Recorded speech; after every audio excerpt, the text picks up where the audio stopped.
शायद बिहार में यूँ कहें कि शिक्षा का रिश्ता विवादों भरा ही रहा। किसी भी सरकार के लिए यह उचित था कि वह शिक्षकों का सम्मान करती, शिक्षकों को उनकी मूलभूत आवश्यकताओं की पूर्ति का प्रयास करती। लेकिन कहने में कोई अतिशयोक्ति नहीं होगी कि सरकारों की दोहरी नीतियों ने जहां एक और शिक्षा व्यवस्था को कटघरे में खड़ा करने में कोई चूक नहीं की, वहीं शिक्षक अपने सम्मान की खातिर लड़ते रहे। सच कहा जाए तो इसी संघर्ष की कहानियों से गुजरा है बिहार का शैक्षणिक जगत। आप अनुमान कर सकते हैं इस शिक्षा व्यवस्था से क्या भला हो सकेगा इन नौनिहालों का, जहां शिक्षक सम्मान की लड़ाई लड़ते हों, अपने आप की बंदिशों को हटाने का प्रयास करते हों। जब शिक्षक मन से ही तंदुरुस्त नहीं होगा तो क्या आशा की जा सकती है कि वह अपना बेहतर दे पाएगा उन बच्चों को और कल का निर्माण करेगा जो संभवतः इस देश को बनाने में अपनी महती भूमिका का निर्वहन करते हैं। तो चलिए, हमारे साथ उपस्थित हैं आज शिक्षक संघ के बहुत सारे नेता और उनसे प्रयास करेंगे यह जानने का कि आखिर ऐसी स्थितियां बार बार क्यों पैदा होती हैं बिहार में। क्या ऐसी वजह रही है कि इतनी बड़ी धरती जिसने ज्ञान का केंद्र होने का गौरव प्राप्त किया, आज अपने ही सरजमी पे इस कदर पददलित हो रही है। हमारे साथ हैं श्री घनश्याम यादव जी, श्री प्रेमचंद नीरज जी और श्री मनोज कुमार जी। तीनों प्राथमिक शिक्षक संघ से जुड़े हैं, तीनों किसी नाम को मोहताज नहीं हैं और आज हमारी चर्चा में सम्मिलित हो रहे हैं और इन सबों का बहुत बहुत अभिनंदन करते हैं अपने इस स्टूडियो में। कहना नहीं होगा कि ऐसे शिक्षक जब अपने कर्म भूमि से हटकर युद्ध भूमि की तरफ बढ़ें तो अराजकता का माहौल अगर उत्पन्न होता है तो सरकार को अपने अंदर भी झांकना पड़ेगा, उन अधिकारियों के अंदर भी अपने आप को झांकना पड़ेगा। इसी बात की चर्चा के लिए हमारे साथ उपस्थित हैं श्री घनश्याम यादव जी, राष्ट्रीय उप महासचिव हैं अखिल भारतीय प्राथमिक शिक्षक संघ के और उपाध्यक्ष हैं बिहार राज्य प्राथमिक शिक्षक संघ के। उनके बगल में प्रेमचंद नीरज जी हैं, प्रवक्ता सह मीडिया प्रभारी हैं, बिहार राज्य प्राथमिक शिक्षक संघ से जुड़े हैं, और मनोज कुमार कार्यकारी अध्यक्ष बिहार राज्य प्राथमिक शिक्षक संघ और एग्जीक्यूटिव मेंबर अखिल भारतीय प्राथमिक शिक्षक संघ। हम अपने इस स्टूडियो में प्रथमतः इन तीनों का स्वागत करते हैं कि हमारे स्टूडियो में आए और अपनी बातों को भी रखा और साथ साथ समाज से जुड़े उन महत्वपूर्ण बातों को भी रखने का प्रयास करें। तो सर्वप्रथम हम अपना पहला सवाल अपने प्रथम अतिथि श्री घनश्याम यादव जी के साथ शुरू करते हैं। सर, ऐसी क्या स्थिति है कि बार बार शिक्षकों को आंदोलित होना पड़ता है, और क्या आप इस आंदोलन में यह नहीं देखते कि बिहार का शैक्षणिक जगत प्रभावित हो रहा है?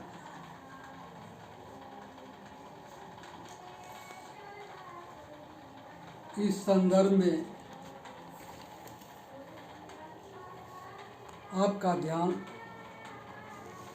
आकृष्ट करते हुए कहना है कि सरकार द्वारा जो नीतियां बनाई जा रही हैं, हमारे पदाधिकारी उसका अनुपालन ठीक ढंग से नहीं कर रहे हैं, जिसका प्रतिफल शिक्षा पर, शिक्षण पर, शिक्षकों पर, बच्चों पर पड़ रहा है। अभी फिलहाल आयुक्त भागलपुर प्रमंडल भागलपुर द्वारा आकस्मिक अवकाश के संबंध में एक दिशा निर्देश जारी किया गया है, जो किसी भी दृष्टिकोण से नियम अनुकूल नहीं है। उक्त नियम में उन्होंने दिशा निर्देश दिया है कि 10% से अधिक आकस्मिक अवकाश शिक्षकों को इस विद्यालय में नहीं दिया जा सकता, जबकि ऐसा कोई प्रावधान नहीं है। दूसरा, उन्होंने निर्देश दिया कि 3 दिन पूर्व आकस्मिक अवकाश स्वीकृत कराकर ही जाना होगा आकस्मिक अवकाश में। इस तरह का भी आकस्मिक अवकाश का जो नियम है ये संदर्भ नहीं है, जिससे स्पष्ट प्रतीत हो रहा है कि माननीय आयुक्त का यह निर्देश बिल्कुल नियम के प्रतिकूल है। तीसरा, उन्होंने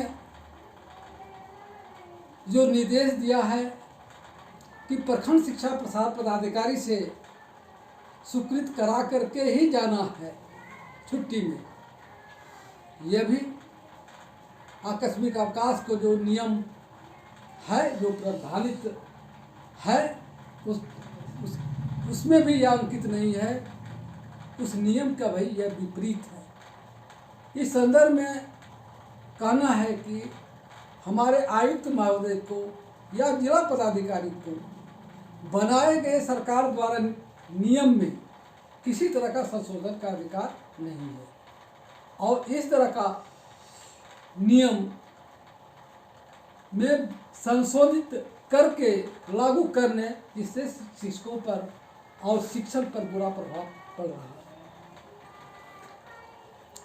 तो बिहार की शिक्षा व्यवस्था जहां एक तरफ बेपटरी होती दिख रही है, वहीं जैसा कि आरोप है कि विभाग के नियमों की जानकारी शायद उन बड़े अधिकारियों तक को भी नहीं है जिनके हाथ में इन विभागों को चलाने की जिम्मेवारी सरकार ने सौंपी है। और यह एकदम दुखद क्षण है कि जब इस तरह की जानकारी के बिना कोई अधिकारी आदेश पारित करते हो, तो एक तरफ जहाँ कानून का उल्लंघन भी है, वहीं दूसरी तरफ शिक्षक या कोई भी वर्ग जब प्रभावित होता है, प्रताड़ित होता है, तो उसका प्रभाव समाज पर दूसरी तरफ भी पड़ता है। तो इसी संदर्भ में प्रेमचंद नीरज जी से जानना चाहते हैं कि क्या आपको लगता है कि इस तरह के पत्र शिक्षकों को तो प्रताड़ित करते ही हैं, और उसका साथ साथ उसका प्रभाव उन बच्चों पर भी पड़ता है या नहीं पड़ता? जो भी पत्र निर्गत होता है जिससे शिक्षक प्रभावित होते हैं, जब शिक्षक प्रभावित होंगे तो स्वाभाविक है कि शिक्षा भी प्रभावित होगा। और इस तरह का फरमान, जिस तरह भागलपुर के प्रमंडल के आयुक्त ने फरमान जारी किया है सीएल के संबंध में, जैसे लगता है कि नियम कानून को पढ़ने के लिए ये तैयार नहीं है, जबकि ये आईएएस होते हैं। हम लोगों के लिए जो सेवा शर्त है, जो व्यवस्था बनाई गई है, उस व्यवस्था का अवलोकन अगर किया जाए तो सारी कंडिकाओं में स्पष्ट है कि कब सीएल देना है, कैसे सीएल देना है, कौन सीएल ग्रांट करेगा। लेकिन बगैर इसके इन लोगों ने अध्ययन किए हुए अपने तरीके से फरमान जारी कर दिया। अब बताइए कि 3 दिन पहले कैसे किसी को मालूम होगा कि हमारे साथ 3 दिन बाद कौन सा घटना घटने वाला है। कोई ऐसा तकनीक नहीं है। आकस्मिक अवकाश का मतलब होता है अनायास कोई दुर्घटना हो जाए, अनायास कोई घटना घट जाए तो उसकी सूचना। अब बताइए, अनायास घटना घटेगी 4 दिन के बाद, ये कैसे शिक्षक जान सकेंगे कि हमारे पास 4 दिन के बाद कौन सी व्यवस्था आने वाली है? बेकार मतलब की बात है। और इस तरह का फरमान बराबर अधिकारी जो है बगैर राज्य के बड़े पदाधिकारियों की सूचना के अपने स्तर से अपने अपने जिलों में जारी कर देते हैं। तो ये तो लगता है कि मखौल उड़ाना हुआ, गवर्नमेंट की व्यवस्था का मखौल उड़ा रहे हैं ये लोग, और शिक्षक तो इससे प्रताड़ित हो रहे हैं। नतीजा ये है कि ये लोग के कारनामा का कारण, पदाधिकारियों के कारनामे के कारण शिक्षक को आंदोलित होना पड़ता है और सड़क पर आना पड़ता है, जिसके कारण शिक्षा प्रभावित होता है और पूरा का पूरा शिक्षा व्यवस्था चरमरा जाता है जितना दिन आंदोलन चलता है। लेकिन इसके जवाबदेह जो है, जिम्मेवार जो हैं, वो खुद पदाधिकारी होते हैं। आग लगाने का काम वो खुद करते हैं खोता में। अच्छा, दूसरी चीज़, जो काम इनको करना चाहिए पूरे बिहार में नगर निकाय में पंचायती राज के तहत जो शिक्षक बहाल हुए, पूरे राज्य के नगर निकाय में 9 नगर निगम है, 9 नगर निगमों के अंतर्गत जितने हैं, किसी को यातायात भत्ता नहीं मिल रहा है। उसके लिए पत्र निर्गत करने के लिए पदाधिकारी के पास फुर्सत नहीं है। लेकिन बिना मतलब के परेशान करने वाला, कभी जो है पैखाना जाने वाले के फोटो खींचने का फरमान जारी हो जाता है, तो कभी कुछ फरमान जारी हो जाता है और बाद में उनको अपना फरमान वापस भी लेना पड़ता है। लेकिन तब है कि जितना दिन में वो वापस लेते हैं, लोगों को आंदोलित कर देते हैं, शिक्षा और शिक्षण व्यवस्था को प्रभावित कर देते हैं। ये तो बिल्कुल स्पष्ट है कि यह न्याय संगत भी नहीं है कि एक ही राज्य में 2 अलग अलग नीतियों और नियम का अनुपालन किया जाए। क्या ऐसी वजह रही है कि किसी आयुक्त को सिर्फ अपने ही क्षेत्र में ऐसी सूचना निकालनी पड़ी? यह तो और भी एक विडंबना ही है कि जब मन करे, जब जैसा भी हो, एक पत्र निर्गत कर दिया जाए। क्यों पटना में यह शिक्षकों पर यह नियम लागू नहीं होगा, सिर्फ खास क्षेत्र पर ही लागू होगा? या तो जानकर बांटने की कोशिश है, या फिर अनदेखा में किया गया कार्य जिसका जवाबदेह अधिकारी भले हो, लेकिन इसके प्रभाव तो बिहार के शैक्षणिक जगत पर पड़ता ही पड़ता है। जैसा कि प्रेमचंद नीरज ने भी कहा है। अब हम अपने अगले अतिथि मनोज कुमार, जो कार्यकारी अध्यक्ष हैं प्राथमिक शिक्षक संघ से, उनसे यह जानना चाहेंगे कि आपको क्या लगता है, बार बार इस तरह के पत्र निर्गत हुए, शिक्षक संघ बार बार जाता है, कभी मंत्रियों के यहाँ, कभी नेताओं के यहाँ, कभी उन बड़े अधिकारियों के यहाँ, और ज्ञापन देता है। कोई ठोस पहल आखिर क्यों नहीं करता शिक्षक संघ, और क्यों नहीं अधिकारी उन शिक्षक संघों का नोटिस करते हैं? आखिर बार बार इस तरह के पत्र निर्गत होने में आप किस मनोभाव को देखते हैं उन अधिकारियों के? देखिए रमेश जी, इस चैनल के माध्यम से हम राज्य के शिक्षकों और जनता को भी यह बताना चाहते हैं कि ये जो प्रमंडलीय आयुक्त हैं, इन्होंने बैठक किया। भागलपुर प्रमंडल के प्रमंडलीय आयुक्त, उसमें बांका और भागलपुर के पदाधिकारी थे, और शिक्षा विभाग के संदर्भ में उसमें और भी कुछ विभाग का हल्का फल्का जिक्र है, लेकिन मुख्य रूप से शिक्षा विभाग, जबकि कहीं पर ये नहीं है कि कितना विद्यालय बंद है, कितने शिक्षक अनुपस्थित हैं। बांका में तो वहाँ के डीएम ने बड़ा बढ़िया काम किया है कि वो शिक्षकों को उत्प्रेरित कर रहे हैं, वो गूगल मीट के माध्यम से वो उपस्थिति भी ले रहे हैं, लेकिन उसमें तो कठिनाई नहीं शिक्षकों को हो रही है। लेकिन ये आयुक्त ने सरकार के नियम के विरुद्ध जो जाकर काम किया है, इसमें मुख्य जो सरकार की मंशा और पदाधिकारियों की मंशा है कि ये जाते हैं तो दूसरे विभाग का नहीं, हर घर नल योजना है, हम किसी योजना का नाम नहीं लेना चाहते हैं, लेकिन उसकी क्या स्थिति है राज्य की जनता से छिपा हुआ नहीं है। उसमें जनप्रतिनिधि, पंचायती राज, फलना, ये सब फंसे हुए हैं, उस पर ये लोग कुछ नहीं बोल पाते हैं, और ये समझते हैं कि सबसे निरीह शिक्षक है। और इन लोगों को थोड़ा सा भी ये नहीं होता है कि शिक्षक को ये लोग नौकर समझते हैं, और साहब इस तरह का अनाप शनाप आदेश देते हैं। बताइए, हमारे यहाँ 50% से अधिक शिक्षिकाएं हैं, वो कैसे जाएंगे बीओ के यहाँ 3 दिन पहले जो है सीएल स्वीकृत कराने, और स्वीकृत कराने जाएंगे, वो पैदल जाएंगे तो जाने में उनको दिन भर लगेगा, तो 1 सीएल के लिए 2 सीएल। तो फिर इस तरह की जो है सो बात ये लोग करते हैं, ये दूसरे के खींच को शिक्षा पर उतार रहे हैं, और शिक्षा को ये लोग रसातल में ले जा रहे हैं। उन प्रमंडलीय आयुक्त को ये पता नहीं है कि बांका और भागलपुर जिला में 5 शिक्षक या उससे कम वाले कितने विद्यालय हैं। कि उनको पहले डाटा ले लेना चाहिए कि जो हमें आदेश दे रहे हैं कि बीओ से स्वीकृति कराएंगे 5 या उससे कम शिक्षक वाले विद्यालय में जो कार्यरत शिक्षक हैं उनके आकस्मिक अवकाश का, तो ये डाटा पहले उनको लेना चाहिए। हम समझते हैं कि भागलपुर और बांका में आधे से अधिक विद्यालय 5 शिक्षक या उससे कम वाले हैं। तो क्या सब लोग रोज बीओ के यहाँ जाएंगे सीएल लेने के लिए? तो ये लोग बिना समझे बुझे, शिक्षकों की इतनी कठिनाई है, विद्यालय में इंफ्रास्ट्रक्चर का अभाव है, समय पर न पाठ्य पुस्तक मिलता है बच्चों को, और न ही पढ़ने लिखने का कोई सामग्री जो राइट टू एजुकेशन एक्ट में प्रावधानित है उसको न उपलब्ध करा के शिक्षा में यदि सुधार करना होता तो विद्यालय जाकर देखते कि विद्यालय की व्यवस्था क्या है। 2-2 साल से जो मरम्मती और रखरखाव आदि के लिए 1 रुपया विद्यालय को ये नहीं दे पाए हैं।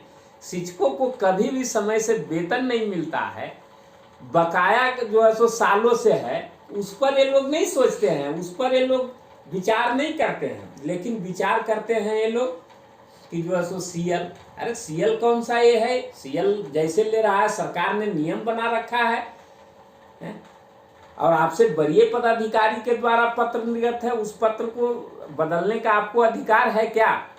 तो हम समझते हैं भाई रमेश जी कि ये बिल्कुल जनता का ध्यान, जो सरकार के गलत जो जहाँ पर जो फेल्योर है उसको छिपाने के लिए ये लोग शिक्षा को फोकस में ला रहे हैं कि जनता का ध्यान इधर चल जाएगा और वह हम लोग को जो काम करना है पदाधिकारी को, उस काम को छोड़कर ये लोग नेता वाला काम कर रहे हैं। यह भी बात व्यवहारिक नहीं दिखती कि अगर आप किसी के लिए नियम बनाते हैं तो सर्वप्रथम नैतिकता तो यही कहती है कि उस नियम का अनुपालन खुद आपके स्तर पर भी और आपके साथ भी किया जाए। क्या ऐसा ही पत्र कोई प्रमंडल का कमिश्नर अपने लिए भी निकाल सकता है? अगर नहीं तो फिर दूसरों के लिए ऐसा पत्र क्यों? बड़े अधिकारियों के लिए जो भी छुट्टियां निर्गत हैं उनका वो सेवन तो कर ही ले रहे हैं, लेकिन फिर शिक्षकों के साथ इस तरह का व्यवहार सीमाचीन नहीं जान पड़ता। जैसा कि कार्यकारी अध्यक्ष मनोज कुमार भी बता रहे हैं कि सरकार का ध्यान और अपने समाज का ध्यान भटकाने के लिए अधिकारियों द्वारा इस तरह का प्रयास किया जा रहा है। अब हम अगला सवाल एक बार फिर से घनश्याम यादव जी से जानना चाहते हैं कि आखिर बार बार ऐसा पत्र निर्गत हो रहा है और शिक्षक संघ बार बार आंदोलन करता है, तो आपके पास कोई ठोस रूपरेखा क्यों नहीं होती कि आप एकदम स्पष्ट तौर पर उन मंत्री से, उस विभाग के अधिकारियों से एक बार बात करें? शिक्षकों के लिए बार बार एक एक बात पर आंदोलन होना क्या शिक्षक संघ की गरिमा को भी ठेस नहीं पहुंचाता? मुझे तो लगता है कि आपको ठोस प्रयास शायद अभाव रहा है, या आप इसको किस रूप में देखते हैं?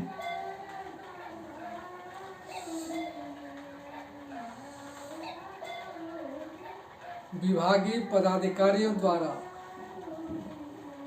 इस तरह का आदेश निर्गत करना और इस तरह का आचरण शिक्षाओं के प्रति या शिक्षा के प्रति रखना, इस संदर्भ में बिहार राज्य प्राथमिक शिक्षक संघ ने कई बार उच्चाधिकारियों का, सरकार का ध्यान आकृष्ट किया। फिर भी सरकार के अपने स्तर से पदाधिकारियों द्वारा जो मनमानी की जा रही है उसका हम लोग घोर विरोध कर रहे हैं और साथ ही आगे भी उन्हें इस तरह का लिए गए निर्णय को वापस लेने के लिए हम लोग अल्टीमेटम भी दिए हैं।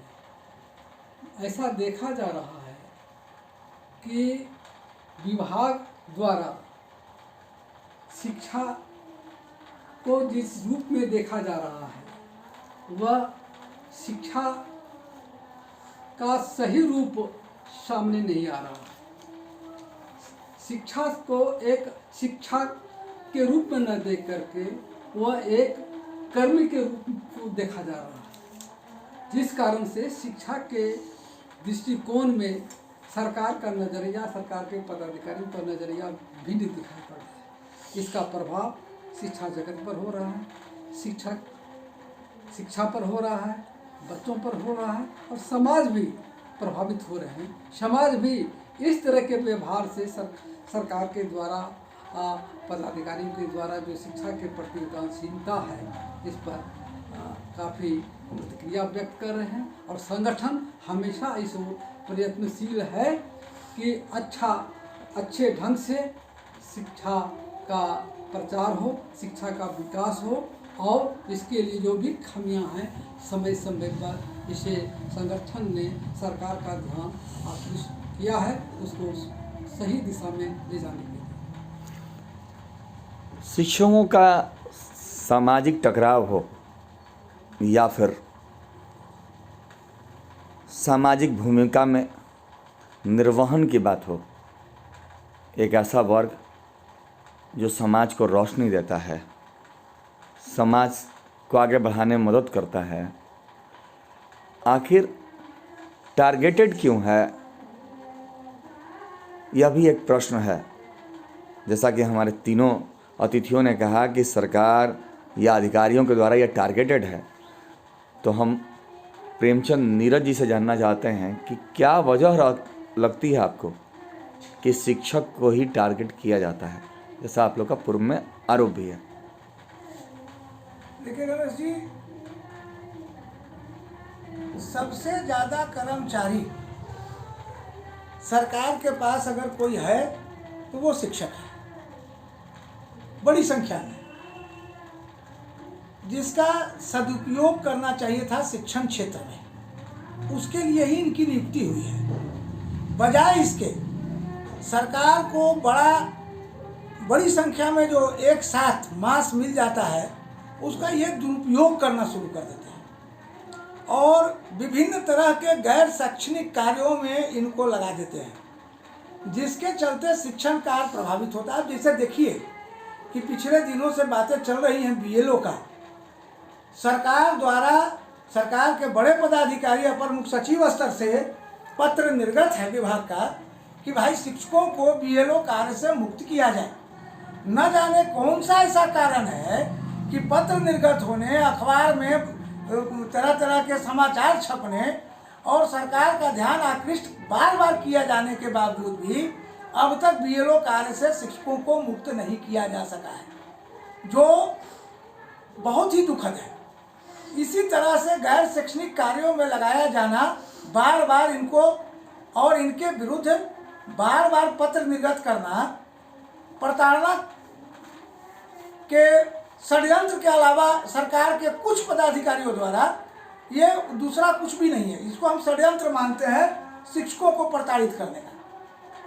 अब शिक्षक जब प्रताड़ित होते हैं, आपने प्रश्न पूछा था कि शिक्षक संघ इसमें अपनी भूमिका जो बार बार आंदोलन का होता है और क्यों आंदोलन करना पड़ता है, कोई ठोस कदम क्यों नहीं उठाती। शिक्षक संघ ने पूर्व की व्यवस्था है सर, और हम बिहार राज्य प्राथमिक शिक्षक संघ से आते हैं जो राज्य का एकमात्र रिकॉग्नाइज्ड यूनियन है, हम रजिस्टर्ड यूनियन नहीं है। और सरकार के व्यवस्था ऐसी रही है पूर्व में कि कोई भी निर्णय लिया जाता था तो उसमें हमारी सहभागिता होती थी, हमको बुलाया जाता है और टेबल टॉक के बाद निर्णय लिया जाता है कि भाई ऐसी स्थिति आई है, इसमें ऐसा समय अनुकूल व्यवस्था बनाने के लिए हम ये करने जा रहे हैं। सरकार कोई नया निर्णय लेने जा रही है, ठोस निर्णय लेने जा रही है, इस पर मंतव्य संघ से लिया जाता रहा है। लेकिन अभी एक नया प्रचलन चला है जिसमें न संघ को इतला दिया जाता है, न संघ से मंतव्य लिया जाता है और अपने आप यहाँ तक कि वरीय पदाधिकारी को भी जानकारी नहीं है और उनके कनीय पदाधिकारी जो हैं वो अपने स्तर से जो है सो पत्र निर्गत करके शिक्षकों को प्रताड़ित करने का काम कर रहे हैं, जिससे पूरे राज्य में शिक्षा का माहौल खराब हो रहा है। इससे शिक्षक संघ चिंतित है और मजबूरन शिक्षक संघ को आंदोलन में उतरना पड़ता है, जो शिक्षक संघ कतई नहीं चाहता कि छोटे छोटे बात पर हम आंदोलन करें। लेकिन विभाग के पदाधिकारी इस तरह का व्यवहार कर रहे हैं कि मजबूरन शिक्षक संघ को छोटे छोटे मामले में भी आंदोलित होना पड़ रहा है, जो शिक्षा और शिक्षा जगत के लिए, छात्रों के लिए, पूरी व्यवस्था, शिक्षा व्यवस्था के लिए कहीं से गुणकारी नहीं है और कहीं से हर जगह जो है अनिष्टकारी है। जहाँ सोचने के बाद तो यह लगता ही है कि एक अराजकता का माहौल उत्पन्न हो चुका है। बात बात पर शिक्षक संघों का आंदोलन में उतरना है, और एक तरह से सच कहा जाए तो जवाबदेही भी वही तय कर सकता है जो खुद जवाबदेह हो। बार बार शिक्षकों के ऊपर मनमानी पत्र थोपने की स्थिति ने जहां शिक्षकों को चिंतित किया, तो उसका असर तो उन बच्चों पर पड़ेगा ही। मानसिक प्रताड़ित शिक्षक आखिर अपना बढ़िया से बढ़िया कैसे दे पाएगा। शिक्षक तो ज्ञान का केंद्र है, धारा है ज्ञान की। अगर उसी धारा में कहीं पत्थर और रोड़े डाले जाएं तो जाहिर सी बात है, या तो धारा रुकती है या उछल कर पार करना चाहती है। अब हमारे साथ एक अंतिम सवाल कार्यकारी अध्यक्ष हैं मनोज कुमार, उनसे लेते हैं। सर्वप्रथम सर, ये बात भी तय है, जैसा आप लोग का आरोप भी है कि बार बार शिक्षकों के साथ ही होता है, लेकिन एक बात ये भी है कि शिक्षक संघ अपनी भूमिका का शायद निर्वहन कर रहा हो। जैसा कि एक हमारे अतिथि ने बताया भी कि हम लोग बार बार आंदोलन भी करते हैं, लेकिन आपको क्या ऐसा नहीं लगता कि आंदोलन करना इसका विकल्प नहीं है? विकल्प ठोस होने चाहिए थे, विकल्प के सामाजिक दृष्टि से पहचान मिलनी चाहिए थी। विकल्प के तौर पर मंत्री को और माननीय मुख्यमंत्री जी को नोटिस और संज्ञान लेना चाहिए था। शिक्षक सामान्य व्यक्ति मान लिया जाए इस समाज में, इससे बड़ा दुर्भाग्य नहीं हो सकता। तो आप शिक्षकों के लिए कौन सा संदेश देना चाहते हैं? और दूसरी बात ये कि आपको भी ऐसा लगना चाहिए था कि ये जो पत्र निर्गत होते हैं, पत्र निर्गत करने वाले के ऊपर में सरकारी दबाव या मुख्यमंत्री या शिक्षा मंत्री का दबाव शायद नहीं हो पाता है। यानी तब आप ये मानते हैं कि नहीं मानते कि उनके ऊपर दबाव रहित है और लोकतंत्र के लिए घातक भी है? देखिए रमेश जी, आपने बिल्कुल सही सवाल किया। शिक्षक संगठन की भूमिका, जो हमारा शिक्षक संगठन है बिहार राज्य प्राथमिक शिक्षक संघ, वो 1936 से है, अंग्रेजों के समय से, और लगातार काम करते रहा है। और जब देश आज़ाद हुआ तो सबसे पहले बिहार में जो बिहार के प्रथम मुख्यमंत्री हुए डॉक्टर श्री कृष्ण सिंह, उनसे मिलकर एक एजुकेशन कोड बनवाने का काम किया। और 1961 में मेरा शिक्षा कोड बना है बिहार में। और जब जब भी सरकार प्रमुख निर्णय लेती थी तो बिहार राज्य प्राथमिक शिक्षक संघ से बात करती थी, और सारी कमेटियों में बिहार राज्य प्राथमिक शिक्षक संघ के प्रतिनिधि रहते थे, आज भी हैं कुछ जगह। लेकिन दुखद स्थिति ये है कि आज के समय में जो नीति निर्माण लोग कर रहे हैं, तो उसमें शिक्षक संगठन को उतना तवज्जो नहीं देना चाहते पदाधिकारी लोग। और जो हमारा संगठन है, जो आपने कहा, तो हम लोग प्रक्रिया से आते हैं। जैसे भागलपुर के प्रमंडलीय आयुक्त ने अपने अधिकार क्षेत्र से बाहर जाकर पत्र निकाला। हमारे साथ भागलपुर प्रमंडल में पड़ता है, बांका के भी प्रधान सचिव बैठे हुए हैं। हम लोगों ने जिला को ये नहीं कहा कि आप जो है सो अल्टीमेटम देके आंदोलन कीजिए। पहले हम लोगों ने सरकार में सभी पदाधिकारियों को लिखा। आज ही हम लोग मुख्यमंत्री, माननीय मुख्यमंत्री, माननीय शिक्षा मंत्री, मुख्य सचिव, अपर मुख्य सचिव शिक्षा विभाग, निदेशक प्राथमिक शिक्षा, सारे लोगों को ज्ञापन देने का काम किए हैं कि आपका जो ये आदेश है वो नियम विरुद्ध है, इसको आप वापस लीजिए। और यह भी साथ में हम लोगों ने कहा है कि हम शिक्षा को बर्बाद नहीं होने देंगे और शिक्षकों को हम परेशान होने नहीं देंगे। यदि आप अपने आदेश को वापस नहीं लेते हैं जो प्रमंडलीय आयुक्त ने जारी किया है, तो हम लोग निश्चित तौर पर आंदोलन करेंगे। ऐसा बिहार राज्य प्राथमिक शिक्षक संघ के माननीय अध्यक्ष ने सरकार को अल्टीमेटम दिया है। लेकिन आंदोलन, सही बात कहे, वो अंतिम उपाय नहीं है। लेकिन डेमोक्रेसी में यदि सरकार हमारी बातों को नहीं सुनती है, नहीं मानती है, जो जिसमें कि ऐसी बात हो जो शिक्षा के लिए जरूरी है, समाज के लिए जरूरी है, जिसके बिना शिक्षा का उत्थान नहीं होगा, तो हम लोग आंदोलन करने से भी नहीं चूकते हैं।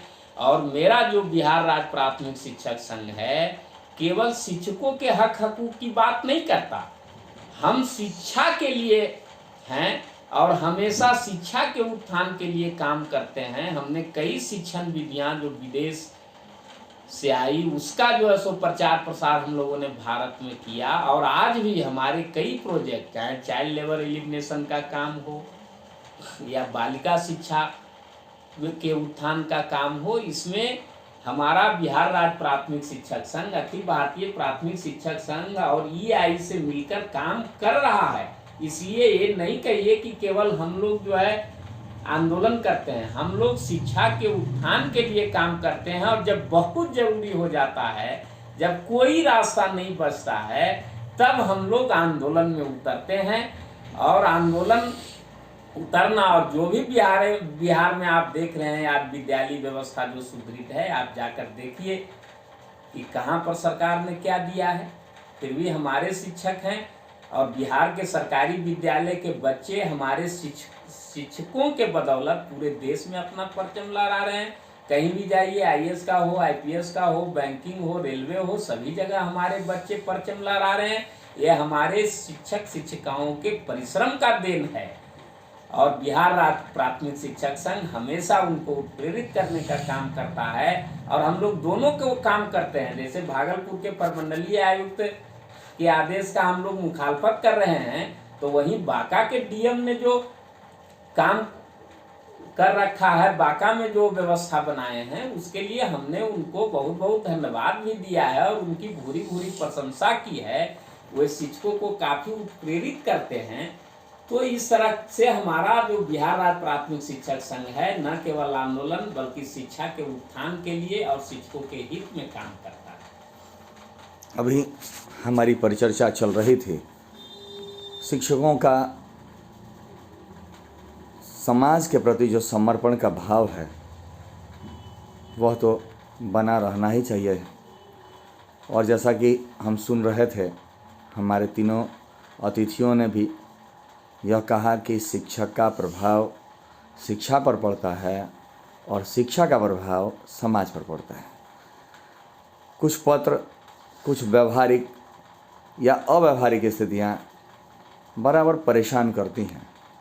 शिक्षा शांतचित्त से ही दी जा सकती है, लेकिन दुर्भाग्य है शायद इस राज्य का, इस देश का, इस समाज का, कि शिक्षक अपनी एक छोटी सी बात को लेकर सड़क पर खड़ा होता है और दरवाजे दरवाजे अपने लिए न्याय की भीख या गुहार मांगता है।